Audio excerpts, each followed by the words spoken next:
Shouldn't have came back. I should have not joked about it and just stop watching. Just stop watching Muv Luv. See, what's annoying is it almost felt like they were faking me out with the headlights. I'm just waiting for a car to just come barreling through, and then no, it's just the news the next day, and I'm like, oh, they're still fake. No, never mind, they're not faking me out. Junji is not allowed to be happy. Marimo is not allowed to be happy. Fans of her are not allowed to be happy. Screw this stupid show and everything about it. Okay. Anyways, I'm over it. Muv Luv Alternative episode 15. I see what they're doing here. It makes perfect sense what they're doing with at least what Kozuki's believing is happening within these two worlds is whatever, because the system has to balance itself, he's bringing over tragedy over with him. Now, there is a slight flaw to that I'm already seeing, so I don't know that's true. I can see it technically being an aspect of Shirogane himself is causing it, and that's why Kozuki wants everybody to avoid him. But it was kind of funny at some point they mentioned the idea that, oh, well, is Marimo the only one that died? And he's like, yes. And my mind immediately went to, no, she's not the only person that dies. Like, literally, many people are dead in this world that are not dead in the other worlds. But I guess it could be connected to directly him because he keeps thinking about her death. He brought it over and manifested there. Maybe that's what they're doing. But honestly, him being there and knowing that everybody has died in the previous world and that everybody here is soft, you would think that if that's the case, he would be manifesting the death of pretty much all of the citizens in the world itself that are gone. Yes, technically all the males. But anyways, yes, I'm getting ahead of myself. Open up the episode, we have him getting interrogated. They want to know exactly what happened because I'm guessing they have no body to deal with. So they're confirming through him that yes, Marimo's dead. Again, I was kind of hoping it would just been a side effect and he was just imagining it, but no, they're all confirming at this point that she's gone. But I did really like the scene that followed the interrogation. You have him going back to his room and Maya comes in there.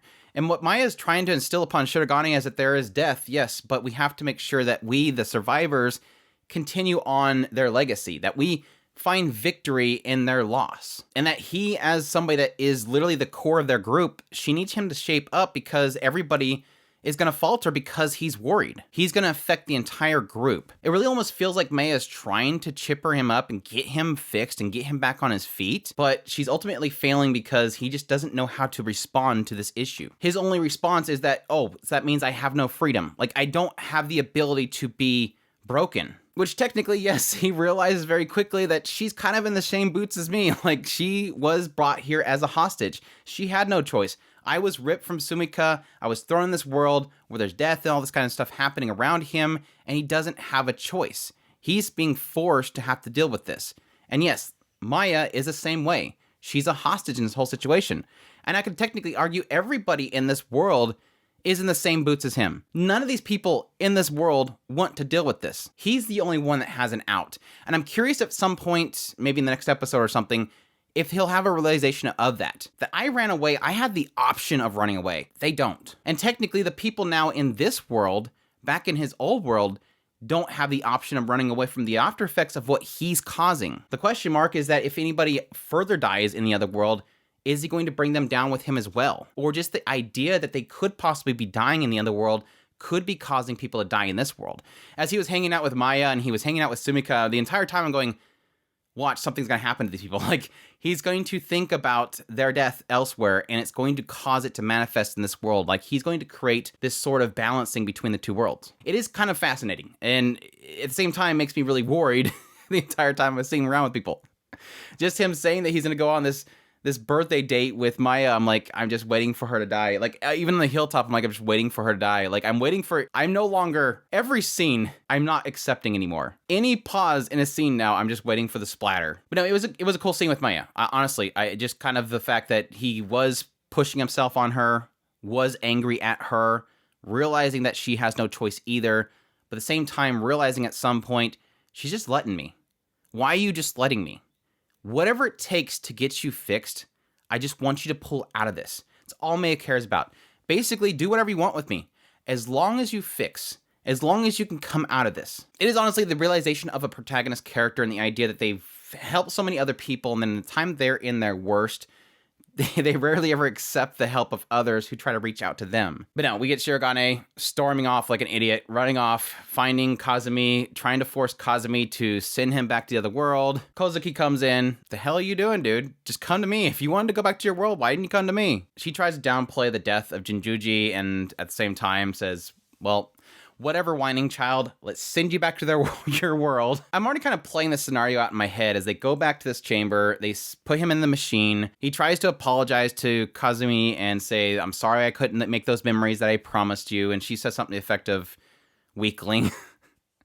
I'm kind of assuming at this point, despite the fact that she said, 24 hours after Yasuro stops perceiving you, that's it. You're not coming back. I'm already assuming at this point that Kazumi is going to sit there and fight through it. Like, she is going to keep that connection going as long as possible. Even though he's claiming he's already passed that 24-hour mark, I believe she's probably going to sit there. And we're probably going to get a montage or a shot of her at some point. Kozuki telling him about how Kazumi literally stood there suffering, trying to keep that connection to you. She knew you would come back. Or they can play into the other scenario that she's talking about, where if the perception of people on you and your own will falter, you could cease to exist. Maybe they might go in that realm, maybe possibly getting to that realm, and then having, again, Kazumi pull him back in. Yeah, he goes to the other world. Everybody knows something's wrong immediately, but they go to school, and yes, he starts to get angry at everybody. Like, seeing everybody so happy is making him extremely angry because all he can think about is the fact that Marimo has just died, and these people don't know about it. But yet, seeing them happy makes him angry. They're so peaceful, everybody's happy, nobody's dealing with trauma. It angers him. But just the moment that he goes to leave, I was kind of curious if he was leaving because he just couldn't take it, or if he was leaving the idea that he had to go back. I think it's more probably the first, but yes, he bumps into Marimo and starts breaking down. They have a moment in the classroom together, and then they go back to a restaurant together. I hate this show. Like I said, the moment they left, it kind of indicated that they were talking quite a bit. But the moment they left the restaurant, she says something to the effect of, I hope one day you can tell me exactly what happened. I guess he was kind of dancing around it, couldn't explain it to her why he was upset. But yes, like I said, they kept emphasizing these cars going by, and the entire time waiting for one of them to slam into her. Waiting for it. I'm waiting for it. I know it's coming. And then it cuts to the next day, and then it's like, oh, meatpacking plant has girl fall into it head first. And oh, by the way, it's Jinjuji. What? What? What are we doing? Like some we're doing Final Destination crap. We're doing Final Destination crap.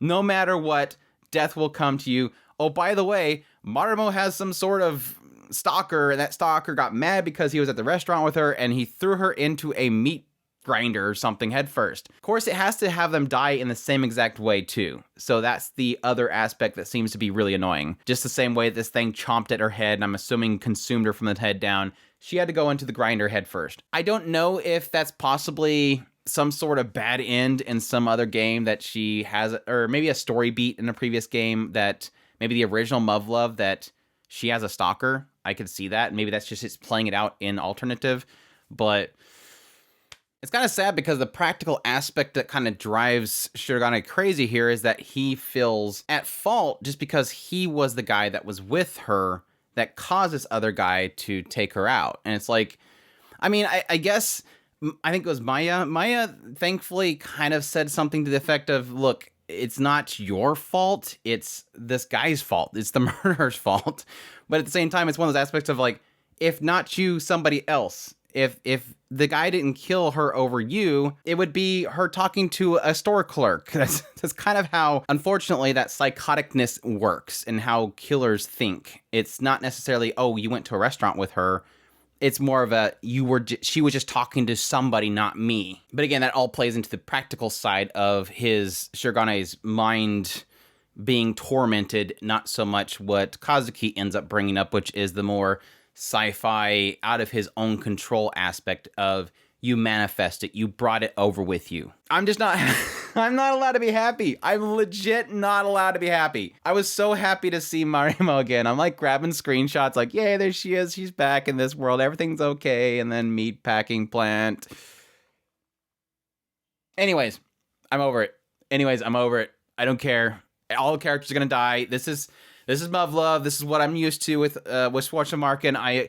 I fully expect beyond this point that every character is going to die, I'm no longer having expectation of living in this series, and I will no longer have any sort of connection with anybody.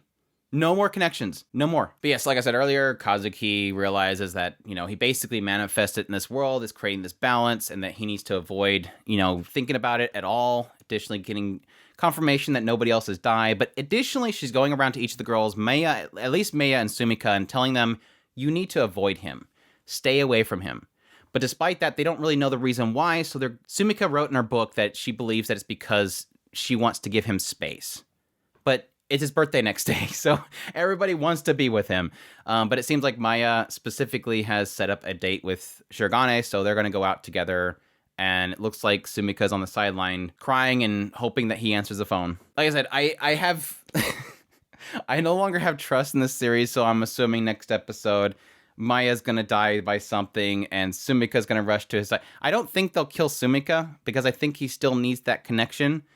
Without Sumika, at least here, he sort of has she's becoming like his beacon of light. I can see Maya dying on this side easy because there's still a Maya over there. There's just no Sumika over there except for maybe the brain that I'm assuming is her. So I don't think that they'll take her out, but I think Maya's gonna die next episode. I just have a feeling. To be honest, the whole aspect of the balancing worlds and the death on one side leads to the other side, or at least him able to manifest it, is an interesting way to drive him back to the previous world. My assumption was that when he was going to come back to this world, the driving force to go back was going to be more in the idea that in experiencing interactions with each of these girls and all the people that are in this side of the world, he'd realized that he's left them alone there. So in hanging out with Maya over here, he goes, oh, I remember what Maya used to do over there. She did this. Oh, that's right. We had this encounter. He'll start remembering memories of his previous life. So he's thinking about these people, but at the same time, he's almost stopping himself from talking to them about things they've experienced over there. And at some point, he'll realize, I abandoned them. I left them behind for my own gain, and that he'd rush back over. That could still happen, but it seems as if they're trying to right now push more of a perspective of, by being here, you're going to kill everybody. I think that's, I don't know, I think it's a growing point. It's not a happy-go-lucky return point. It's not a him self-sacrificing himself. It's not as if he's making the right choice. He's not a good person in this route. But I think it's more raw in reality in the idea of pushing him back rather than it just be, oh, because Shirogane is a good person. No, it's because Shirogane is going to screw things up. He needs to go back. It's a forced reality. It's forcing him to acknowledge and face his ghost, basically. I have to go there, otherwise people will die. Not just there, but here. Anyways, both my Marimos are gone.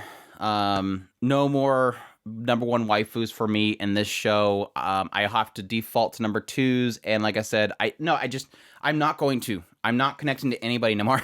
I'm not connecting to anybody anymore.